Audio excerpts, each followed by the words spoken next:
Good morning, good afternoon, and good evening. I'm going to put on my jumper actually. It's a little chilly down here. Just a little chilly, but this is the Angels in Politics broadcast. I am your host, the creative and artistic manifestation of Angels in Politics, the white collar goon. And I'm glad that you are here with me this evening. I am trying to, well, I'm not trying, I am definitely doing, present you with as much information as I can before I undergo this next phase. Oh, fucking hell. Well, it goes to show the spirit is being felt.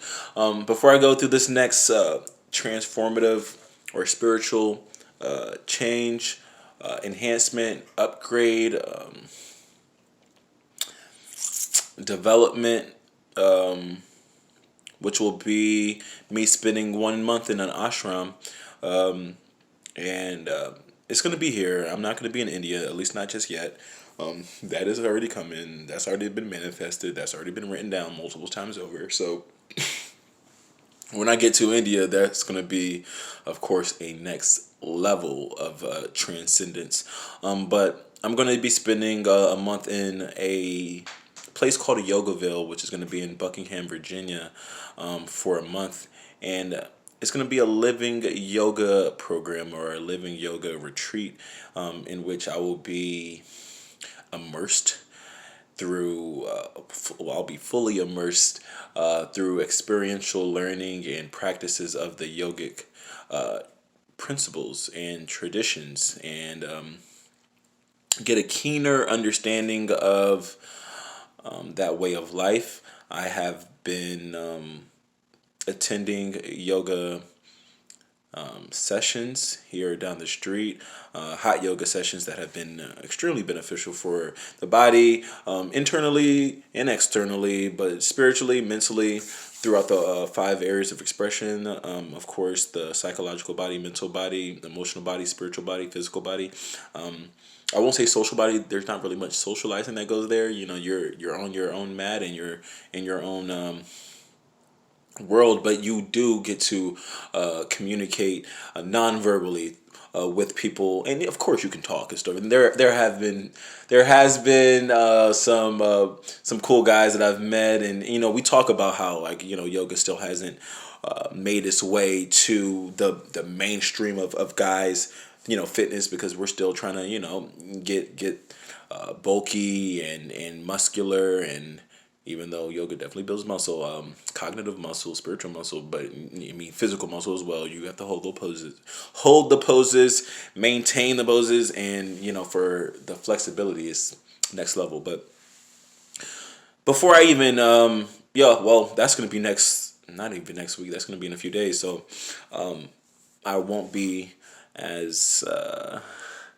I won't be speaking to you as often as I am now, but I'm looking forward to the next time that we do speak, because listening is my currency, and I would like to hear what you have to say as it regards my experiences, or your experiences, or things that you're going through, your transcendence, your enhancement, your process, your journey, right? So I want to like wrap up the first daughters. I've talked extensively about just my time with them, and what I learned from them. And even though I am giving you a lot of colorful information, to say the least, as it pertains to our, you know, our ups and downs, and a lot of them were downs, and it got to a point where it was just all downs. But the the truth of the matter is, I wouldn't be who I am now, or I wouldn't be the person with this perspective in regards to women, if it wasn't for my first daughters, if it wasn't for those students who gave me a chance, and I'll be like candid about that. Well, candid isn't a term that really applies to me at all, but I'll just be honest about that. Prior to me, teaching, it was all about meeting women and conquering women. And if I am the challenger archetype, my challenge was to see how many women I could seduce, or my challenge was to see how many women I could pull, and how many women I could kiss, and how many women I could court, and how many women I could do things with on a physical level. And it really came back to, I wouldn't even say it to bite me. It was so evident within my disposition that even though I tried to be this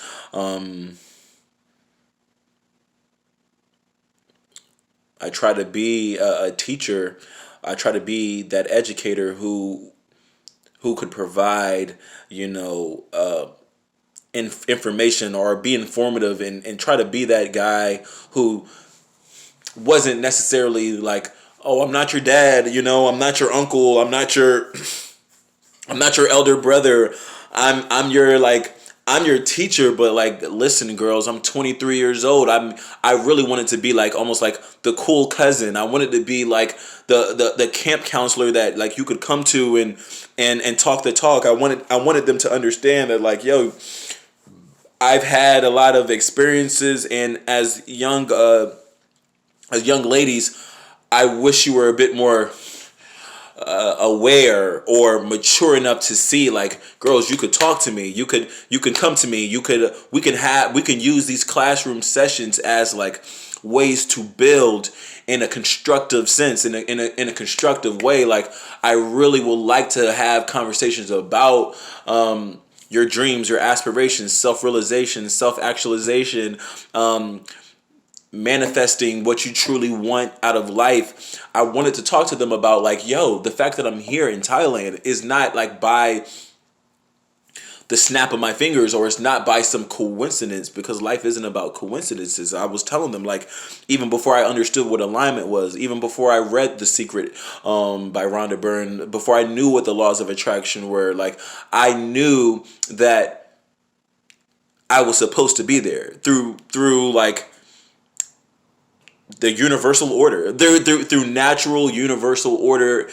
Take away frequency, take away cosmic energy, take away chakras alignment. Like, no, like, out of all places I could have been, I mean, I flew into Bangkok, I was living in New York City, like, out of all places, I was in Chiang Mai, like, literally passing out my resume or my CV to private schools, and to these schools, walking around with my H&M blazer, tweed blazer that I got, and my tie, and I was getting dressed up in a hostel. Like, I was not supposed to be there unless God wanted me there, and he did. And that's the reason why I met those girls. And at first at first I felt like, yo, what the fuck is going on? Like, why are they like why are they kirking out this way? Like, why are they not responding to me this way? Why are they so like defiant? Why are they not appreciative?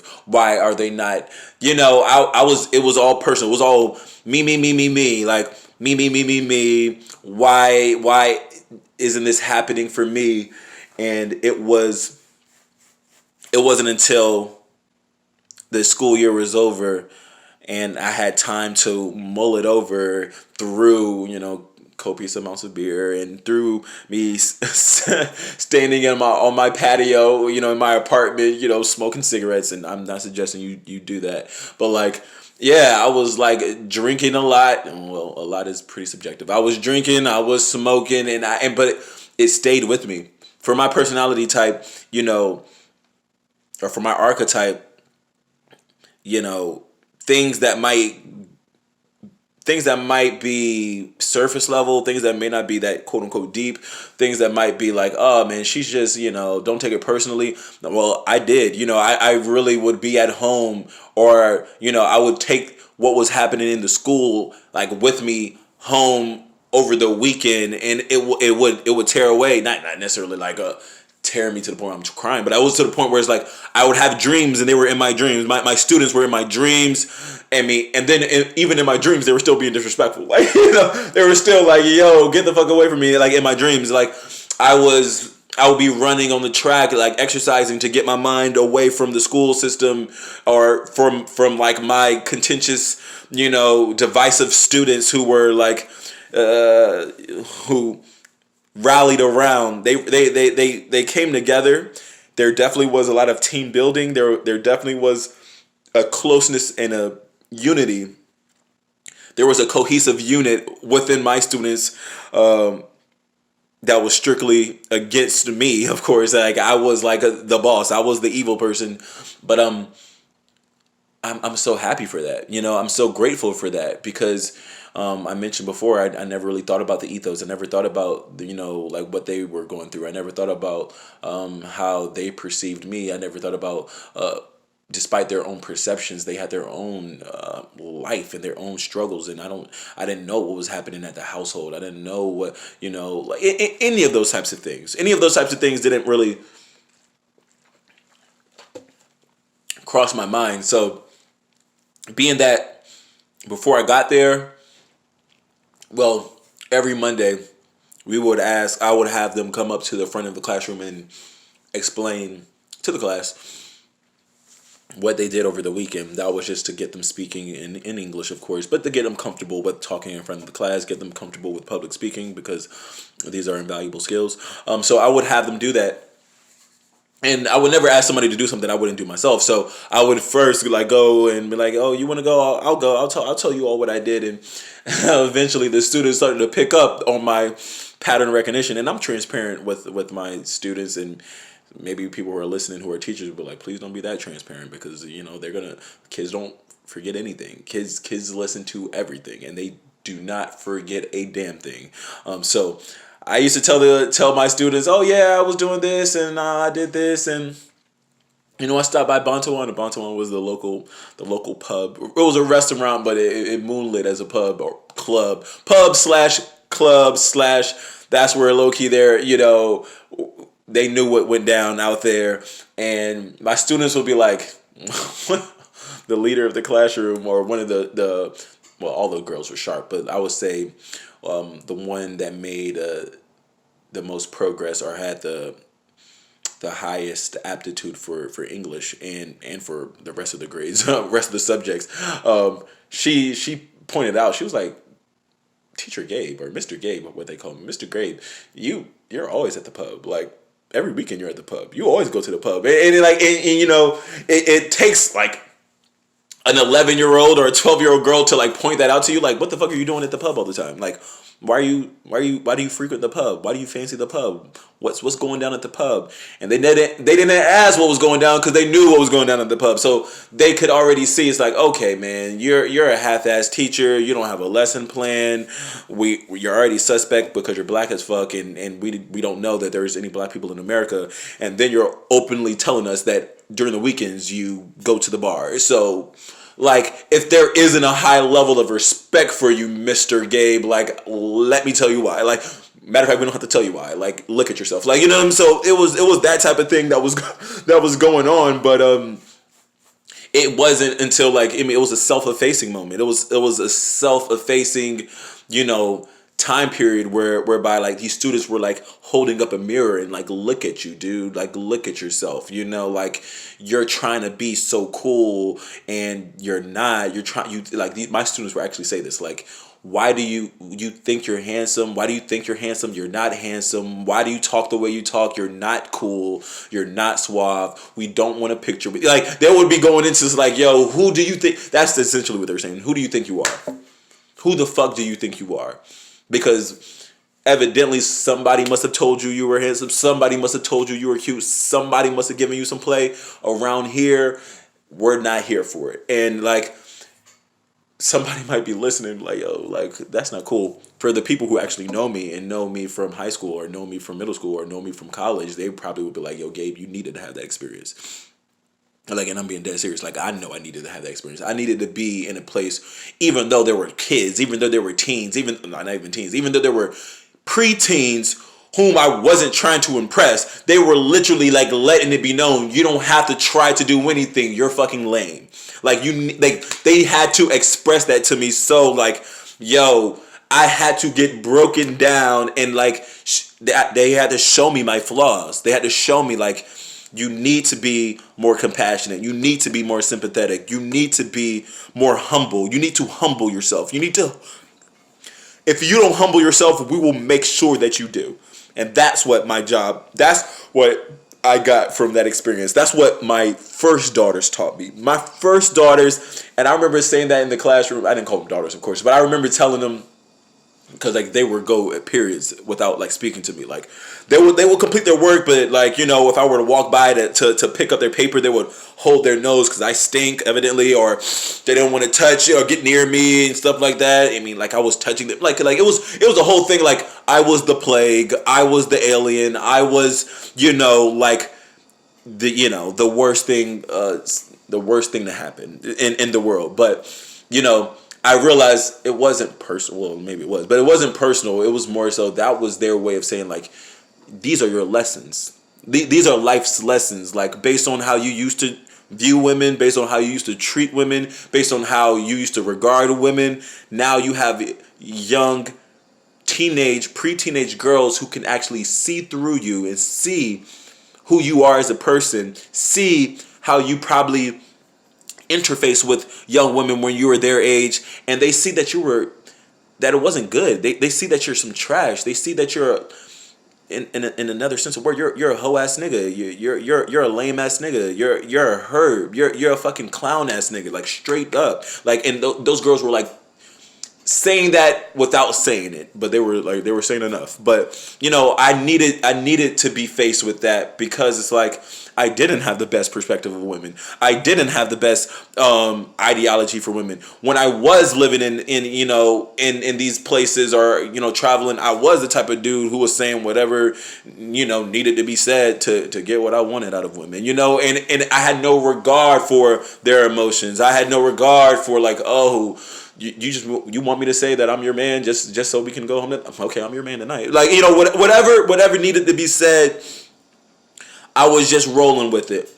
And you know, it was like a snowball effect, and it was like an accumulation of these, you know, of these habits that became commonplace, that became normal to me. And it wasn't until like I wanted to establish, that was the sad thing. I wanted to establish a good rapport with those girls, and it never turned out. Like even on the last day of school, like they didn't speak to me. You know, they didn't speak to me. There wasn't any like, oh, so like how's your summer, or where, you know, what are you gonna do for the summer, or it wasn't like, oh teacher, like we had to get, like they literally, like the last day of school, like they were like packing their shit up, like didn't say a word. Bye, Mr. Gabe. I hope you have nothing like that. Like we did not end on good terms. Like there was not good terms in the middle of the school year. But you know, I realized it wasn't personal, right? Because there was a time, like I said, I mean, it got really bad, in which there was like the school counselors would come, like, well, the vice principal, the headmaster, because it was a private Catholic school, so like the head nun, the counselor, like people like literally had to come in and intervene, because there was like, yo, either we're gonna have to do something like whatever, or we're gonna have to move me and be a new teacher. Like it was really getting to a point where like it got bad. It got bad where administration had to get involved, and parent teachers conference were like, and my headmasters were like, no, we're not supporting you. They, meaning me. They weren't going to support me in a parent teachers conference, because they were like, you know, Gabe, we don't know what's going on in your classroom, and these parents are paying the salary or the tuition for this school. So if they're upset with you, we're gonna side with them. You know, this is how we get our money. So it's like, you know, I was a rock stuck in a hard place. I'm like, damn, you know, like you don't know what these girls are saying, and these girls are calling me out my name. These you know, like a whole lot of things was going down, but they had to do a vote. Like I was out of the classroom one day, or they moved me somewhere else for the time being. And they brought the counselor or the vice principal in there. So she was like, girls were like, what is it going to be? Is it like, do you want a new teacher? Do you want him out? And this was like literally like the last 2 or 3 weeks of school. And I guess they voted.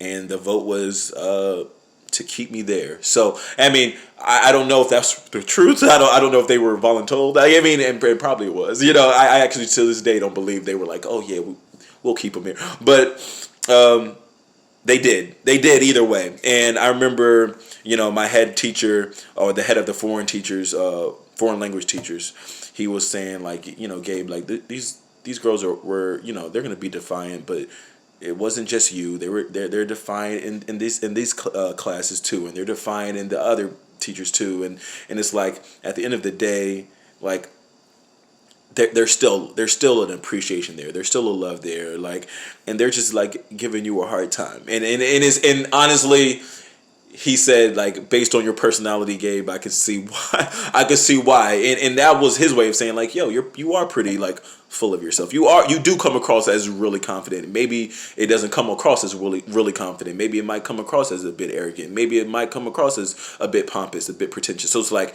listen, Gabe, like, listen to what I mean. We're not going to make concessions, or we're not gonna accept them saying things that they shouldn't have said, and calling you things like this, or writing down like inappropriate words to describe you, or talking about that. But like, at the same time, if they are pointing out certain characteristics about your behavior, or about the way that you come across, you have to take that. And it was the truth. It was the truth. I can't walk around like my shit doesn't stink. I can't walk around like I was perfect. I can't walk around like I'm the whatever, like, teacher, cool guy, heartthrob, whatever they perceive that I thought I was. Or for people who know me, I'm like, yeah, you kind of do think that way. So they brought me down to size, for sure. for sure 100%. And if you do have kids, your kids will bring you down to size. If you think you got respect, or you have respect from your sons and daughters, yeah, you do when they're a certain age. But when they get to be teenagers, they will be defiant, and they will let you know how they feel, and sometimes it will affect you, dude. It definitely will. So I'm thankful. Because it changed. It definitely brought me a new perspective, and now I'm a champion for women. Now I'm an advocate for women's intuition, and their growth, and their development, and their creativity, and for them to be industrious, and for them to figure out what their purpose, where their spiritual gifts are, but to align themselves with their purpose, and to be whoever it is that they want to be.